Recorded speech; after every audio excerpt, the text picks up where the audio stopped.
Hai, selamat pagi semuanya anak-anak. Jumpa kembali kita dalam kegiatan belajar daring pada pagi hari ini. Pak Guru berharap bahwa anak-anak kami semua tetap dalam keadaan sehat. Pada pagi hari ini kita nanti akan mencoba mempelajari pembelajaran kedua dan pembelajaran ketiga. Nah, sebelum kita belajar, kita mau melihat sebuah kata motivasi untuk menyemangati kegiatan kita pada hari ini. Never lose hope because it is the key to achieve all your dreams. Nah, ini kurang lebih artinya anak-anak, jangan pernah kehilangan harapan karena itu adalah kunci untuk meraih semua mimpimu. Nah, inilah dia sekedar untuk memotivasi anak-anak kami sekalian. Nah, pada slide ini, apakah anak-anak kami bisa memikirkan sesuatu tentang gambar ini? Nah, kalau kalian masih mengingat pembelajaran 1, maka ini adalah berhubungan dengan berbagai jenis makhluk hidup dengan tempat hidupnya, ada yang di air, ada di darat, ada di dua, baik di darat maupun di air. Nah, yang mau kita lihat di situ adalah hanya mengingat kembali garis besarnya tentang alat-alat pernafasan pada hewan.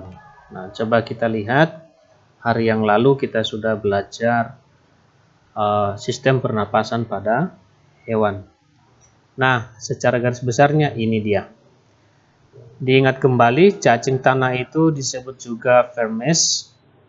Dia bernafas melalui permukaan kulitnya. Kedua, serangga atau disebut insekta, alat pernafasannya berupa trakea, yaitu sistem tabung yang memiliki banyak percabangan di dalam tubuh. Yang ketiga, ikan atau disebut juga Pisces. Ikan bernafas dengan organ khusus mirip saringan yang disebut insang. Keempat, amfibi. Salah satu contohnya adalah katak. Nah, katak ketika dia masih kecebong atau bayi katak, dia hidup dalam air dan bernafas menggunakan insang yang ada di luar tubuhnya. Tetapi dalam beberapa waktu setelah dia menjadi dewasa, dia bernapas tidak lagi dengan insang itu, tetapi dengan menggunakan paru-paru dan permukaan kulit. Nomor 5, reptil misalnya buaya, ular, kadal, dan biawak. Reptil bernafas menggunakan paru-paru. Burung atau aves itu bernafas dengan sepasang paru-paru. Diingat kembali bahwa burung itu menyimpan udara sebanyak-banyaknya di dalam tabung udaranya, itu terutama untuk menyiapkan dia sebelum melakukan penerbangan atau perjalanan jauh, sehingga tidak dia kesusahan nanti ketika dia terbang. Dan yang terakhir adalah mamalia atau hewan menyusui. Nah, semua jenis mamalia ini bernafas dengan paru-paru. Nah, ingat mamalia itu ada dua kelompok. Ada mamalia darat dan ada mamalia yang hidup di laut. Ya. Nah, jadi contoh yang di darat itu sudah banyak kita ketahui, misalnya kucing, kuda, anjing, dan sebagainya itu hewan-hewan mamalia darat yang melakukan perkembangbiakan dengan menyusui, dan mereka bernapas dengan paru-paru.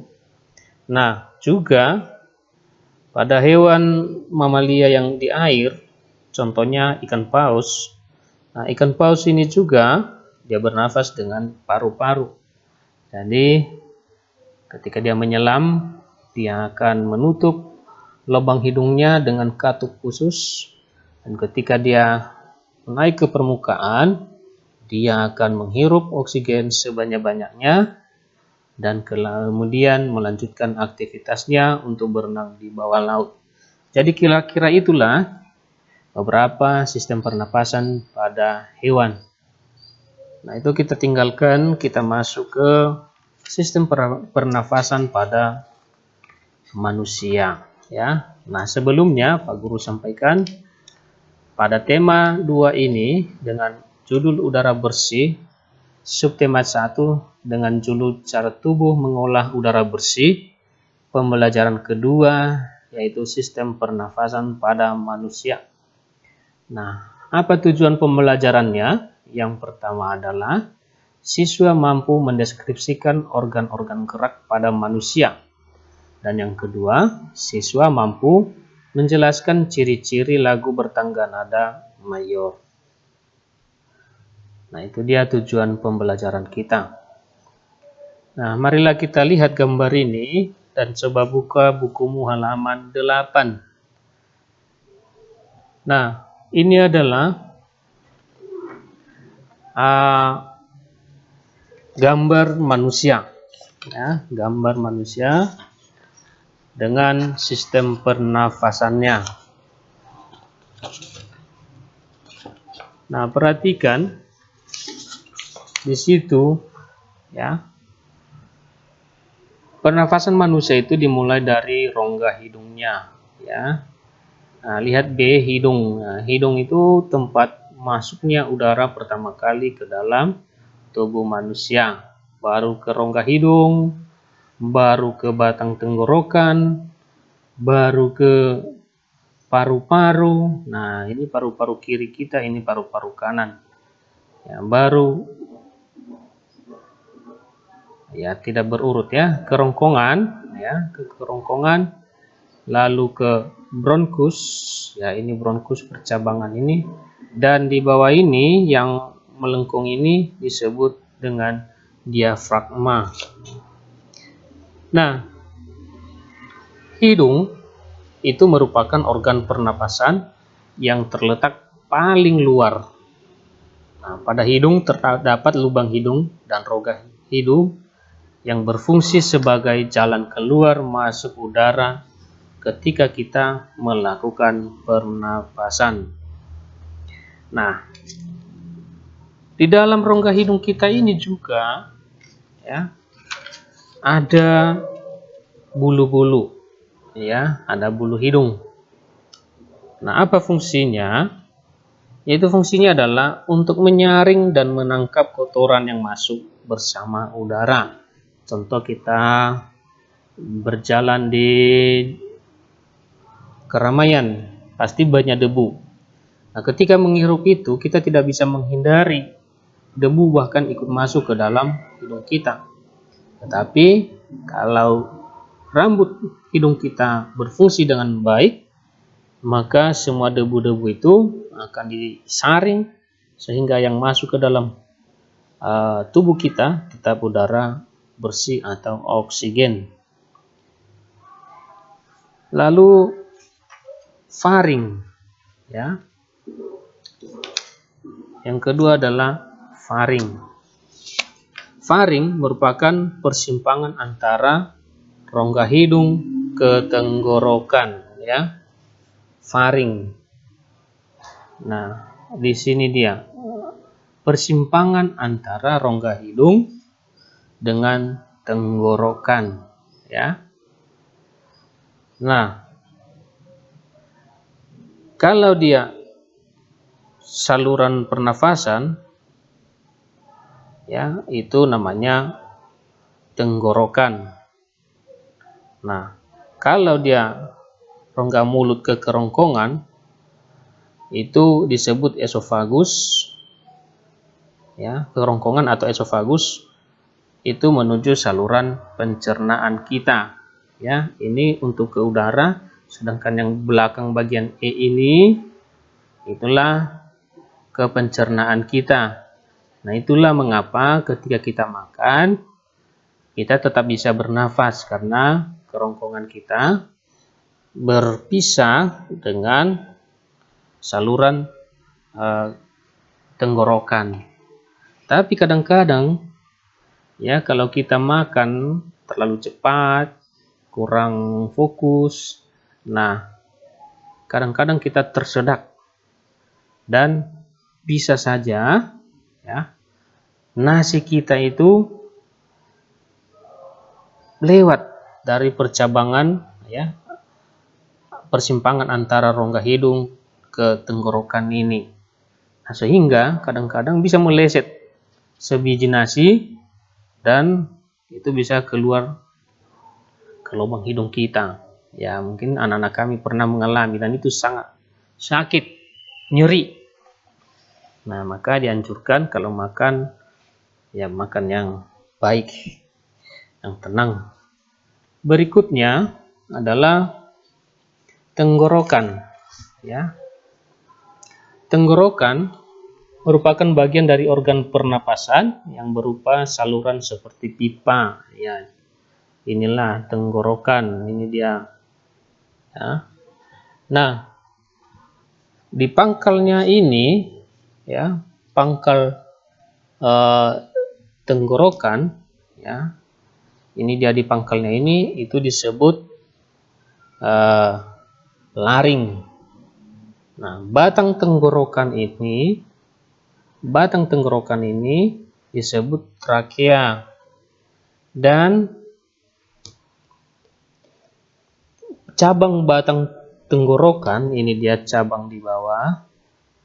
Ini dia cabang tenggorokan ini, ya, ada yang ke kiri, ada yang ke kanan. Cabang ini disebut dengan istilahnya adalah bronkus. Nah, pangkal tenggorokan itu terletak di belakang faring, ya. Nah, tadi di sini faring, nah di belakangnya itu ada laring, ya. Ya, betul. Lalu batang tenggorokan ini, inilah dia ya, seperti pipa dia. Ya, memanjang dia dari leher hingga ke rongga dada bagian atas. Ya. Disebut sebagai cincin rawa. Ya. Cincin rawa. Ya, karena dia lentur. Ya.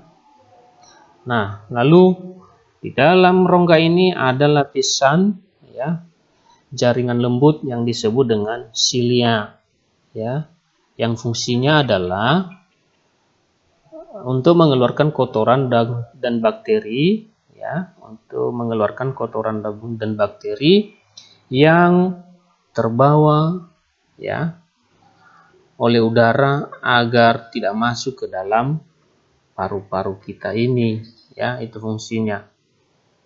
Jadi lendir-lendir itu berfungsi untuk mengeluarkan kotoran dan bakteri yang sempat masuk terbawa udara agar tidak sampai ke dalam paru-paru kita. Nah, bagaimana caranya? Ya, caranya melalui bersin, ya, atau bahkan dengan batuk, ya, gitu. Lalu cabang tenggorokan atau bronkus. Bronkus terbagi dua, yaitu ada bronkus kanan, ya ini bronkus kanan yang kecil ini, dan ini bronkus kiri. Merupakan percabangan tenggorokan yang menuju ke paru-paru kanan dan paru-paru kiri. Nah, jadi bronkus akan bercabang lagi yang disebut bronkiolus. Jadi walaupun ini sudah bercabang, ada lagi cabang-cabang lain lagi, misalnya ke paru-paru sebelah kiri. Nah, percabangan dari bronkus itu ke paru-paru itu disebut bronkiolus. Ya. Nah, yang berikutnya adalah paru-paru. Inilah paru-paru kita. Nah, paru-paru itu merupakan organ utama dalam sistem pernafasan. Ya. Jadi manusia punya dua paru-paru, ada paru-paru kiri, ada paru-paru kanan. Nah, pada paru-paru terdapat bronkus dan bronkiolus. Itu tadi sudah Pak Guru jelaskan. Lalu di dalam paru-paru ini juga terdapat alveolus.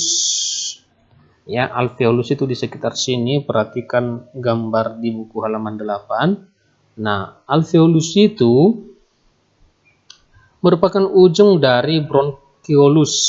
Jadi percabangan-percabangan itu akhirnya berujung dia di bawah sini disebut dengan alveolus, ya. Nah, di alveolus inilah terjadi proses pertukaran udara atau pernafasan, yaitu antara oksigen dan karbon dioksida. Nah, oksigen akan dialirkan oleh darah dan diedarkan ke seluruh tubuh.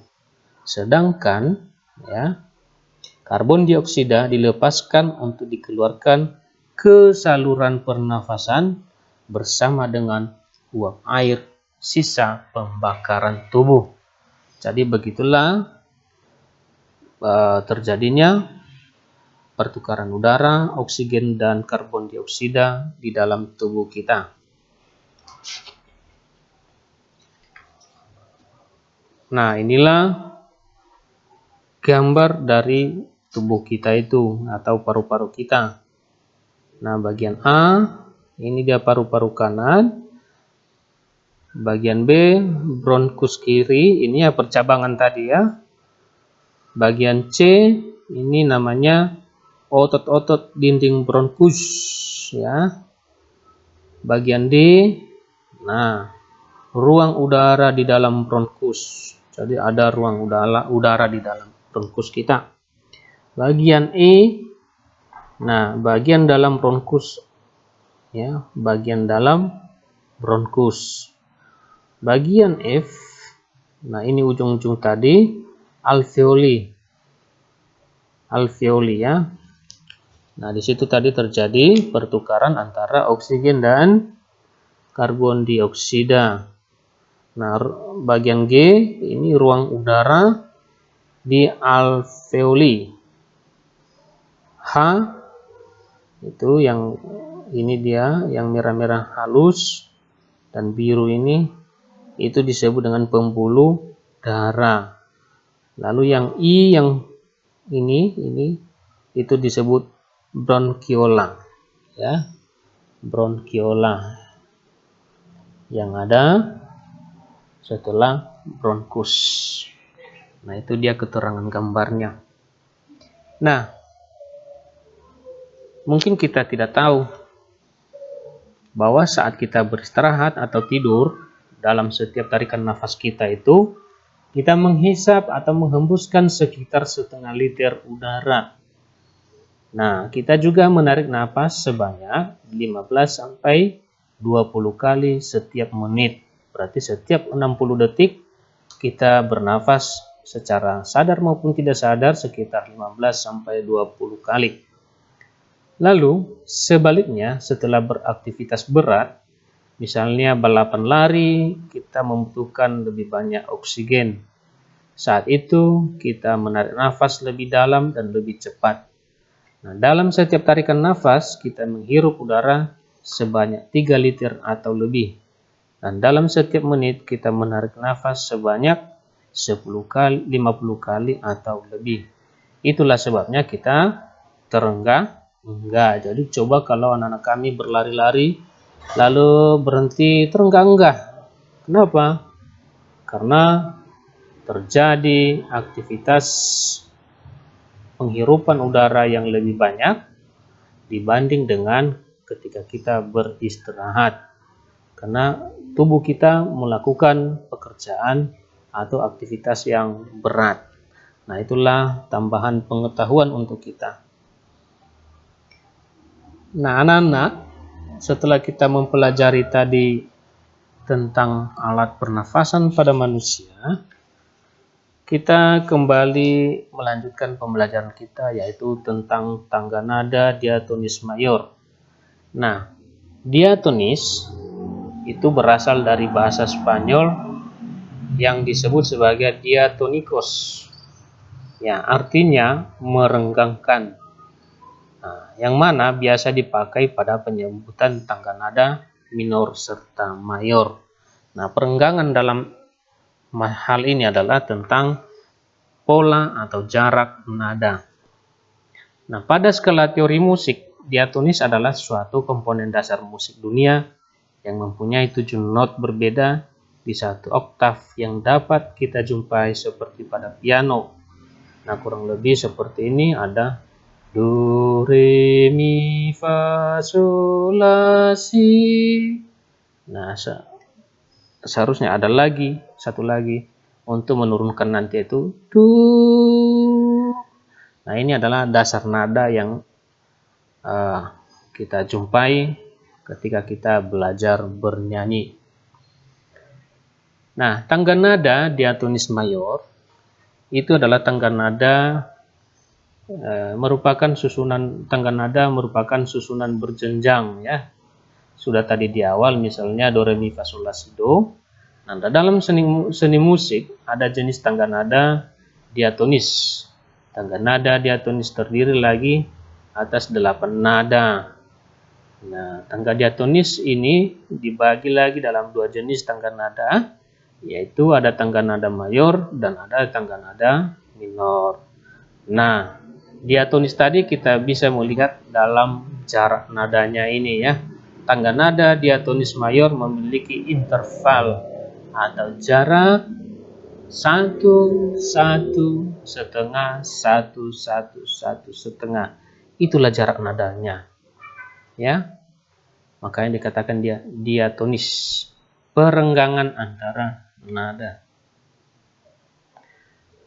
Nah, perhatikan contoh urutan tangga nada diatonis mayor berikut, ya. Nah, C, D, E, F, G, A, B, C itu sama dengan dalam not dia disebut dia do, re, mi, fa, sol, la, si, do. Nah, coba lihat antara C ke D memiliki jarak 1. D ke E memiliki jarak 1. E ke F memiliki jarak setengah. F ke G memiliki jarak 1. G ke A memiliki jarak 1. A ke B memiliki jarak 1. B ke C memiliki jarak setengah, sehingga pola jaraknya itu dikatakan pola 1, 1, setengah, 1, 1, 1, setengah. Dari situ asalnya. Nah, lihat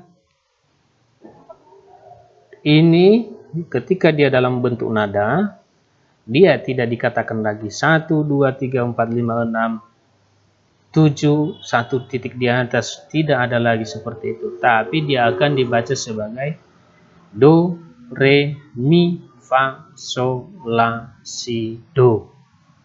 Jadi ketika kamu menemukan nanti dalam teks lagu ada angka-angka seperti ini, tidak dibaca nilainya 1, 2, 3 atau seterusnya, tetapi dibaca dia do, re, mi, dan seterusnya. Nah, yang perlu kita perhatikan anak-anak di halaman 12 itu ciri-ciri dari tangga nada diatonis mayor. Nah, apa cirinya? Dia bersifat riang gembira, dia bersemangat, biasanya diawali dan diakhiri dengan nada do. Namun, tidak menutup kemungkinan diawali dengan nada sol dan atau mi dan diakhiri dengan nada do. Coba lihat halaman 13. Ya. Hari Merdeka ciptaan H. Mutahar. Nah, anak-anak kami kita cocokkan ciri-ciri tangga nada diatonis mayor tersebut. Apakah bersifat riang gembira? Lihat ya pola notnya. So, so, sol, mi, mi, mi, mi, re, mi, fa, re, do, sol. Berarti dia memenuhi sifat pertama, yaitu riang gembira. Semangatkah? Kita coba. So, so, sol, mi, mi, mi, mi, re, mi, fa, re, do, sol. Semangat. Berarti memenuhi syarat kedua. Lihat syarat ketiganya. Apakah diawali dengan nada do, atau nada sol, atau nada mi? Ya, tentu. Salah satunya awalnya itu Sol, sol, sol, mi berarti memenuhi, diawali dengan nada sol. Apakah nada akhirnya? Lihat bagian baris paling bawah, ya. Membela negara kita, sol, sol, do, sol, fa, mi, re, do. Ya. Membela negara kita, diakhiri dengan nada do. Maka terpenuhilah syarat-syarat yang 3 ini, sehingga kita bisa menyimpulkan bahwa Hari Merdeka itu ciptaan H. Mutahar masuk ke dalam kategori lagu diatonis mayor. Oke. Nah, itulah anak-anak yang bisa Pak Guru sampaikan pada pembelajaran 2 subtema 2 pada pagi hari ini. Subtema 1, tema 2 pada pagi hari ini. Nah, kalau nanti ada hal-hal yang kurang dipahami, boleh kita diskusikan bersama. Nah, setelah ini nanti Pak Guru akan mengirimkan kembali video berikutnya. Sekian dan terima kasih. Selamat pagi.